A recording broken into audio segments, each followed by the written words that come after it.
रहस्यमयी शायरी की आवाज। हर जंग का ऐलान नहीं होता, कुछ लड़ाइयां खामोशी से जीती जाती हैं। ये सिर्फ शायरी नहीं है, ये हकीकत है एक ऐसे मिशन की जिसके बारे में शायद ही किसी ने सुना हो। तो चलिए आज उसी अनकही कहानी के पन्ने पलटते हैं, ऑपरेशन सिंदूर। बस ये एक लाइन इस पूरे ऑपरेशन का सार है।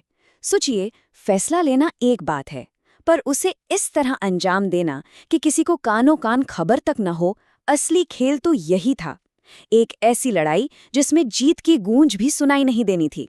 ये बस एक मिशन नहीं था, ये एक ऐसी बाजी थी जहां हर कदम पर शर्त सिर्फ एक थी, खामोशी।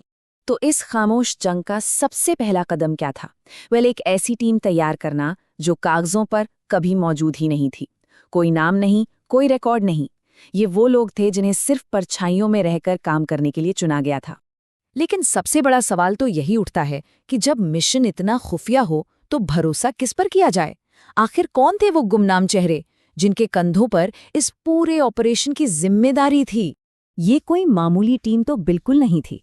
इसमें शामिल थे इंटेलिजेंस के सबसे तेज दिमाग, वो टेक एक्सपर्ट्स जो हर डिजिटल कदम पर नजर रख सकते थे, और वो दिलेर फील्ड ऑपरेटिव्स जो जमीन पर किसी भी खतरे का सामना करने को तैयार थे। पर सबसे बड़ी बात, इस टीम में कुछ ऐसे भी लोग थे जिनकी पहचान इतनी गुप्त रखी गई कि उनका जिक्र किसी फाइल तक में नहीं था। उन्हें एक नाम दिया गया था, द घोस्ट टीम। और इस घोस्ट टीम का मकसद एकदम साफ था। उन्हें छोटे मोटे प्यादों को पकड़ने में कोई दिलचस्पी नहीं थी। उनका टारगेट था पूरे नेटवर्क को जड़ से उखाड़ फेंकना। रणनीति सीधी थी, अगर पेड़ गिराना है तो टहनियां काटने से क्या फायदा, वार तो सीधा जड़ पर ही करना होगा। टीम तैयार थी, मकसद साफ था। अब शुरू हुआ निगरानी का वो खेल। एक ऐसा अदृश्य जाल बुना गया जो था तो हर जगह पर दिखाई कहीं नहीं दे रहा था। इस जाल की हर एक कड़ी को बहुत बारीकी से जोड़ा गया। हर फोन कॉल सुनी जा रही थी, हर मैसेज पढ़ा जा रहा था। बैंक खातों से लेकर कौन कहां कब जा रहा है, हर एक मूवमेंट पे नजर थी।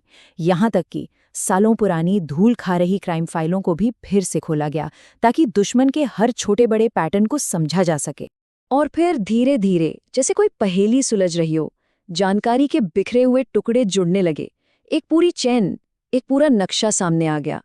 अब तस्वीर साफ थी कि कौन किससे जुड़ा है, इस पूरे खेल में पैसा कहाँ से लग रहा है, और सबसे जरूरी सवाल, इन सारी कठपुतलियों की डोर किसके हाथ में है। लेकिन तभी एक ऐसा खुलासा हुआ जिसने टीम के भी होश उड़ा दिए। ये कोई छोटा मोटा गिरोह नहीं था, इसकी जड़ें एक नहीं बल्कि कई राज्यों तक फैली हुई थीं।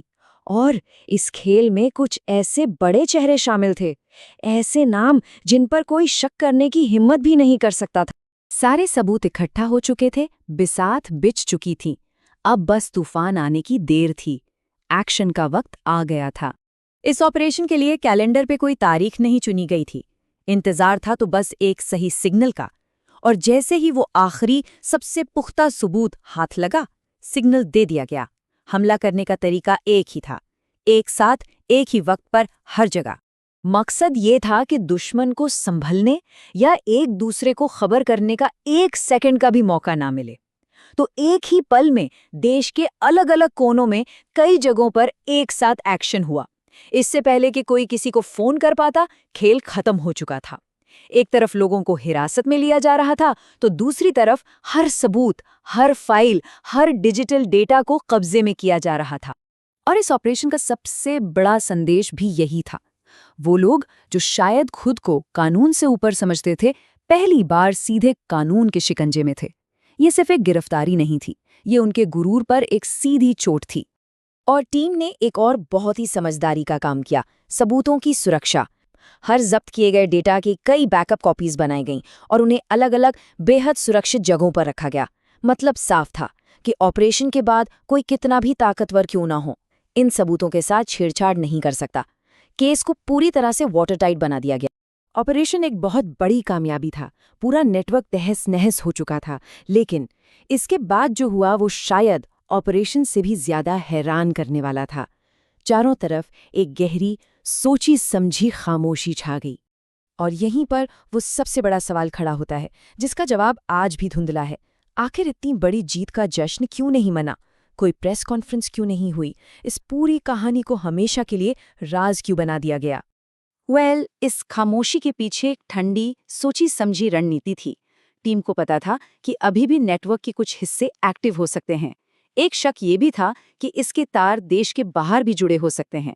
और सबसे बड़ी वजह, अगर ये खबर बाहर आ जाती तो जो बचे खुचे लोग थे वो तुरंत अंडरग्राउंड हो जाते और फिर कभी हाथ नहीं आते। भले ही ये खबर मीडिया में कभी नहीं आई, पर इसका असर दिख रहा था उन लोगों को जो देखना जानते थे।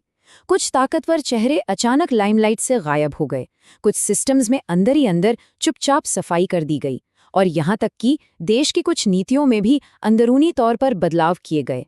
नाम किसी का नहीं लिया गया, पर जिन्हें संदेश पहुंचाना था उन तक वो पहुंच चुका था।